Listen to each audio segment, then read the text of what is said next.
Le chef de l'État, Faure Gnassingbé, va succéder officiellement au président angolais João Manuel Lourenço, qui a renoncé au rôle médiateur dans le conflit dans l'Est de la RDC. Cette décision a été prise par les chefs d'État du gouvernement de l'Union africaine et confirmée par le ministre togolais des Affaires étrangères Robert Dussé. Selon le ministre, il s'agit d'une confiance exprimée par l'Union africaine à l'égard du président togolais Faure Gnassingbé. Il revient à ce dernier de contribuer activement à la recherche d'une paix durable, à la réconciliation et à la stabilité dans la région des Grands Lacs. Rappelons que la zone des Grands Lacs, notamment l'est de la RDC, est une zone stratégique riche en ressources minérales. Une guerre oppose depuis plusieurs années l'armée congolaise aux rebelles du M23 soutenus par le Rwanda. Depuis 2021, plusieurs trêves et cessez-le-feu ont été décrétés dans l'est de la RDC, mais ceux-ci sont rapidement rompus. Des efforts de médiation de l'Angola et du Qatar ayant échoué, l'Union africaine compte sur le Togo pour poursuivre les efforts de paix dans l'est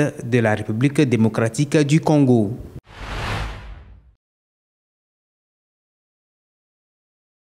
Le café occupe une place importante dans l'économie agricole.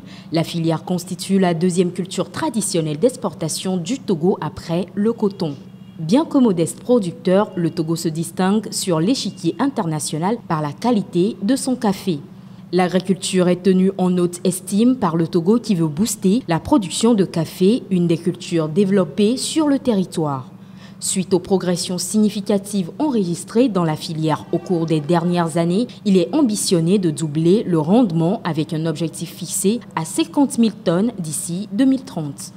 La production de café a connu une forte progression au cours des 10 dernières années. Elle est passée de 10 950 tonnes en 2013 à 27 336 tonnes en 2023, soit le double du rendement en 10 ans. Le Togo a enregistré une forte hausse des exportations de café et de cacao lors de la campagne 2022-2023. Mais le Togo a décidé de faire avancer sa production du café togolais et pour ce faire, il a remis en début du mois d'avril à l'Organisation interafricaine du café, OIAC, son instrument d'acceptation de l'accord de 2020. Ce document juridique consacre l'adhésion pleine et entière du pays aux dispositions du nouvel accord adopté par l'organisation en faveur du renforcement de la coopération régionale et de la valorisation du café. L'accord vise à promouvoir la durabilité de la filière, à renforcer les capacités des producteurs africains et à encourager les investissements dans les infrastructures et la transformation des produits dérivés du café. Ces 5 dernières années, la masse salariale de la fonction publique togolaise a connu une augmentation. Selon les données récentes, elle a atteint 314 milliards de francs CFA en 2024. Cette progression, bien que qualifiée de légère, soulève des questions quant aux facteurs qui expliquent ce phénomène. En effet, l'augmentation continue de la masse salariale sur ces dernières années peut être attribuée au recrutement progressif mené par le gouvernement togolais. Soucieux de renforcer les effectifs, l'État a procédé à des embauches régulières au cours des dernières années. Le récent concours pour le recrutement de 2235 nouveaux agents pour le ministère de la Santé est un exemple concret. Parallèlement aux nouvelles embauches, les ajustements salariaux et les revalorisations accordées à certaines catégories de fonctionnaires ont également contribué à cette hausse. Des négociations salariales ont lieu périodiquement entre le gouvernement et les syndicats de la fonction publique, aboutissant à des augmentations comme pour compenser l'inflation ou reconnaître l'ancienneté et les qualifications. Il est également important de considérer l'impact de la promotion interne et de l'avancement en grade. Ces mécanismes entraînent une augmentation des salaires individuels et par conséquent de la masse salariale globale. Notons que l'augmentation continue de la masse salariale représente une part significative des dépenses publiques. Elle nécessite une gestion rigoureuse et une planification stratégique pour éviter de peser excessivement sur le budget de l'État au détriment d'autres investissements essentiels dans des domaines tels que les infrastructures, l'éducation et la santé. Rappelons que le salaire minimum interprofessionnel garanti SMIG avait été revalorisé de 35 000 à 52 500 francs depuis janvier 2023.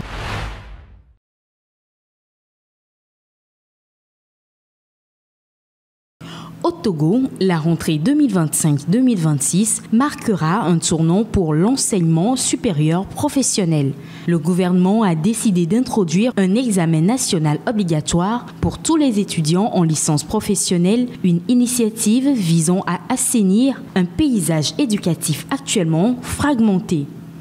En effet, avec près de 90 établissements privés proposant une offre de plus de 400 licences. Cependant, les contenus des cours et les méthodes d'évaluation diffèrent d'une université à une autre. Ceci impacte la qualité des diplômes et l'employabilité des jeunes. La réforme portée par le ministère de l'Enseignement supérieur et de la Recherche entend y remédier en instaurant des standards communs d'évaluation.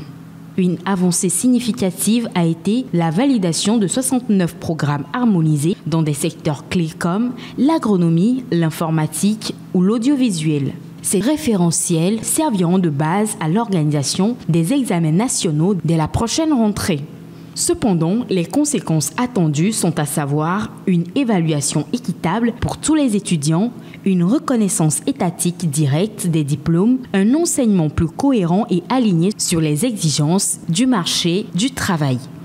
Notons que la mise en œuvre de cette réforme s'appuie sur 4 piliers stratégiques définis par le gouvernement, à savoir l'institutionnalisation des examens nationaux, l'harmonisation de la qualité de l'enseignement grâce à des référentiels précis, un encadrement plus strict des établissements privés pour éviter la disparité de formation et une allocation plus efficace des fonds publics pour soutenir ces changements. L'ambition du Togo est claire: former des professionnels compétitifs et leur offrir de meilleures perspectives d'avenir. 3 ans après l'adoption de la loi contre les violences sexuelles en milieu scolaire, le Togo affiche une fermeté sans équivoque. Le gouvernement ne se contente plus de simples avertissements. Désormais, il applique des sanctions, engage des poursuites judiciaires et organise des campagnes de sensibilisation à l'échelle nationale. En mars 2025, une affaire très médiatisée dans la région des Plateaux a marqué un tournant. Plus de 40 élèves ont été sanctionnés pour avoir mis enceinte des camarades de classe. La loi a frappé. Tous les auteurs ont été amenés à répondre de leurs actes, a affirmé Françoise Simala, responsable de la cellule genre au ministère de l'enseignement primaire et secondaire. La législation en vigueur prévoit des sanctions sévères pour la pédophilie. Les coupables peuvent écoper de 10 à 20 ans de prison, plus une amende de 25 à 50 millions de francs CFA. En ce qui concerne l'abus d'autorité, les peines vont de 1 à 5 ans de prison, assorties d'amendes importantes. Pour les grossesses provoquées sur les élèves, les coupables peuvent écoper de 1 à 5 ans de prison, jusqu'à 5 millions d'amendes, doublées en cas d'abus de pouvoir. Le viol est puni de 10 à 25 ans de prison, pouvant aller jusqu'à 30 ans si la victime est mineure. Le gouvernement mise aussi sur l'éducation.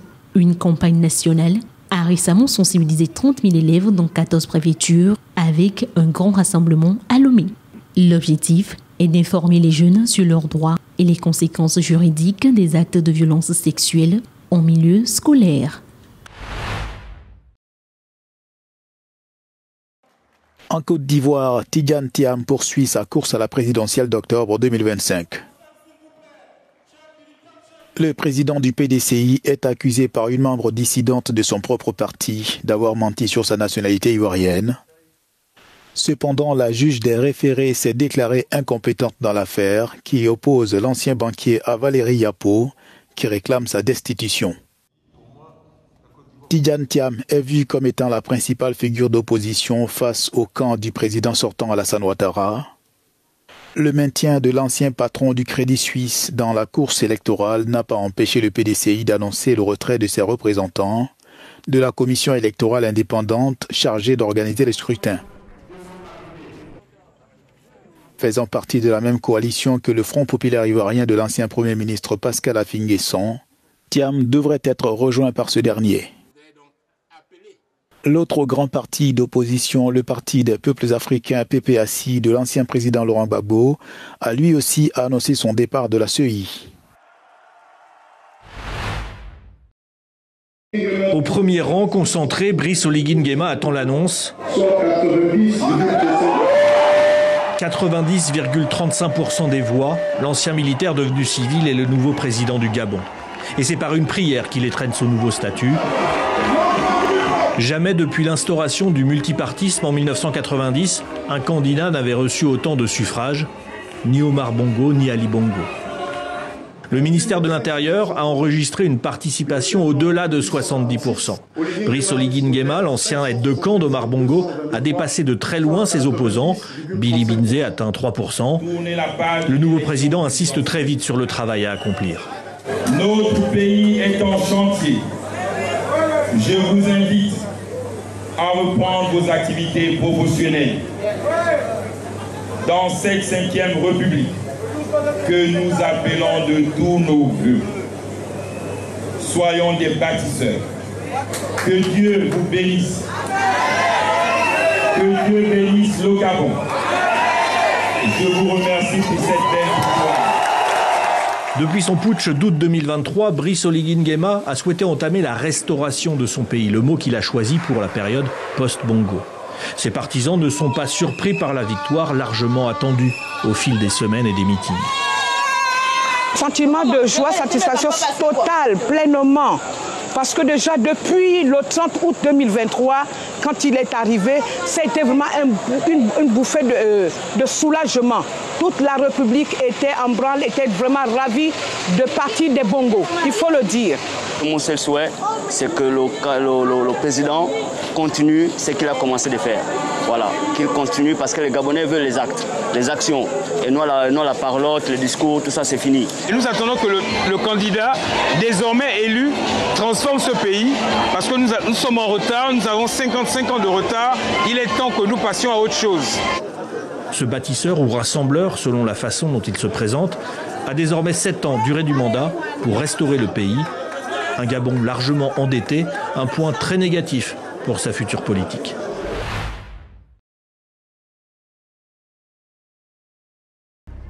Dans les rues de Mekele, le balai des fauteuils roulants fait partie intégrante du paysage. Des vétérans mutilés par la guerre du Tigré, ce conflit sanglant dans le nord de l'Éthiopie, attendent toujours de l'aide. Nous avons beaucoup de personnes handicapées dans le Tigré et elles ne peuvent pas vivre sans soutien. C'est pourquoi nous attendons de ces personnes, des personnes âgées, des personnes souffrant de maladies chroniques et des personnes handicapées qu'elles fassent du plaidoyer, du lobbying et qu'elles bénéficient d'une aide alimentaire immédiate et d'une aide médicale d'urgence. L'un des problèmes cruciaux concerne les médicaments et d'autres questions. La situation est donc très difficile dans le Tigré. Plus de 2 ans après la guerre, Chandera, vétéran de 41 ans, vit avec des débris de métal dans le corps et les soins se font toujours attendre.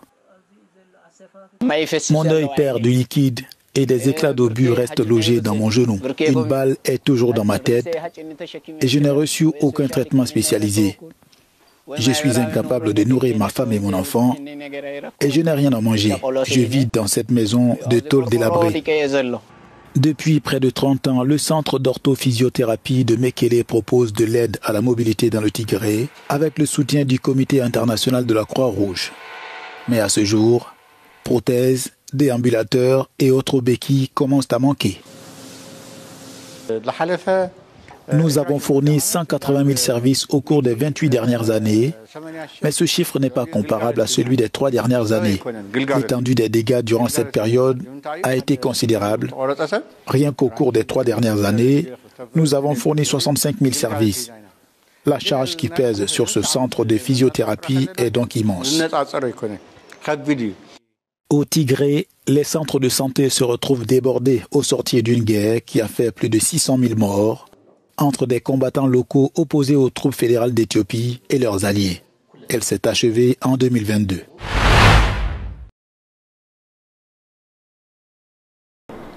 Les ministres des Affaires étrangères de l'Union européenne se sont réunis à Luxembourg, alors que l'émotion reste vive après une attaque russe meurtrière sur la ville de Sumy, en Ukraine. Au moins 34 personnes ont été tuées alors qu'elles célébraient le dimanche des Rameaux. Varsovie, Helsinki et Vilnius accusent Moscou de mépriser toute perspective de cesser le feu. L'Ukraine a accepté un cessez-le-feu il y a plus d'un mois. Les attaques odieuses contre Kryvyi et Soumy sont la réponse moqueuse de la Russie. J'espère que le président Trump et l'administration américaine verront que le dirigeant de la Russie se moque de leur bonne volonté et j'espère que les bonnes décisions seront prises. Les diplomates européens ont unanimement condamné les frappes russes. La ministre finlandaise a souligné que l'attaque est survenue peu après une tentative américaine de négociation à Saint-Pétersbourg. Selon le ministre lituanien, des armes à sous-munitions ont été utilisées contre des civils, ce qu'il qualifie de crime de guerre. L'Union européenne plaide pour un soutien accru à Kiev et appelle à renforcer la pression sur Moscou.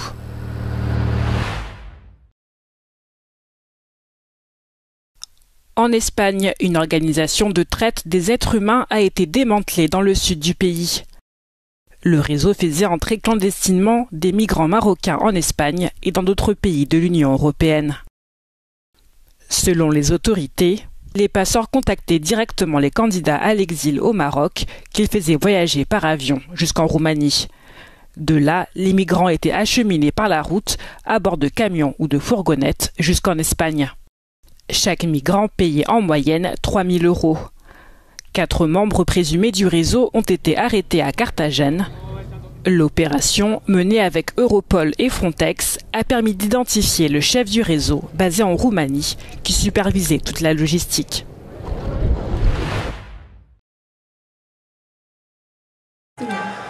Dans les ruines de l'hôpital Al-Arli, les habitants errent, consternés.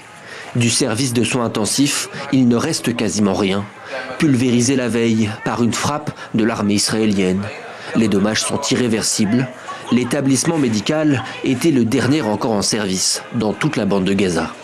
Le droit international, qui est censé protéger ces institutions, n'a absolument pas réussi à dissuader ni à stopper les attaques d'Israël contre les hôpitaux. En réalité, nous sommes confrontés à une catastrophe sanitaire dans tous les sens du terme. Une crise sanitaire dramatique, aggravée par un blocus total par Israël de l'enclave palestinienne. Depuis plus de 6 semaines, plus rien ne rentre dans la bande de Gaza. Ni carburant, ni médicaments, ni nourriture. La famine et la malnutrition menacent l'ensemble de la population gazaoui, également soumise à des ordres d'évacuation incessants. Déjà plusieurs fois déplacées internes, ces familles palestiniennes ont dû quitter leur campement de fortune en quelques minutes face à la menace de bombardement. À leur retour, ils découvrent sidérés l'ampleur des dégâts. Il y avait 150 tentes ici, 150 familles dans ce quartier. Il n'y a plus aucune tente, plus rien, plus rien. Nos maisons ont été détruites, nos tentes ont été détruites. Qu'est-ce qu'on va faire? Où est-ce qu'on va aller? Un peu plus loin, dans le quartier d'Al-Tofa, dans le nord-est de la bande de Gaza, les bombardements continuent, sans répit. Le ministre israélien de la Défense, Israël Katz, a menacé le Hamas de poursuivre l'offensive si tous les otages israéliens n'étaient pas libérés. Le mouvement islamiste a répondu en accusant Israël de limiter les négociations aux seuls échanges de détenus plutôt qu'à une fin permanente du conflit. C'est la première étape de sa tournée en Asie du Sud-Est et celle qui revêt le plus d'enjeux. En pleine guerre commerciale avec les États-Unis, Xi Jinping va tenter au Vietnam de se distinguer du géant américain et de son offensive douanière en se présentant à l'inverse comme un partenaire fiable. Hanoï pratique de longue date la diplomatie dite du bambou et maintient de bonnes relations tout autant avec Pékin qu'avec Washington. Mais si officiellement le président chinois est accueilli en ami, les relations économiques entre les deux voisins sont parasités par les différends territoriaux qui les opposent en mer de Chine méridionale. Au journal officiel vietnamien Nhan Dan, le président chinois a assuré qu'il était important de gérer les différends de manière raisonnable afin de préserver la paix et la stabilité dans la région. Une déclaration qui trouve un écho du côté des cercles économiques vietnamiens. J'espère que cette visite renforcera la collaboration dans les domaines de l'économie, du commerce, du tourisme et d'autres secteurs. aboutissant à des résultats mutuellement bénéfiques et gagnant-gagnant pour les deux nations. Au sein de l'ASEAN, cette organisation économique de l'Asie du Sud-Est, le Vietnam constitue le premier pays destinataire des exportations chinoises. Un marché crucial de près de 162 milliards de dollars, suivi non loin par la Malaisie, deuxième étape de la tournée du président chinois. Nous assistons à l'émergence de nouvelles collaborations, non seulement dans le secteur des semi-conducteurs, mais aussi dans le cadre d'accords commerciaux au sein des nouvelles routes de la soie, ainsi que dans le domaine de l'intelligence artificielle. Xi Jinping terminera sa tournée par le Cambodge, historiquement l'un des plus proches alliés de la Chine et l'un des piliers de son projet des nouvelles routes de la soie, avec plusieurs infrastructures portuaires notamment intégralement financées par Pékin.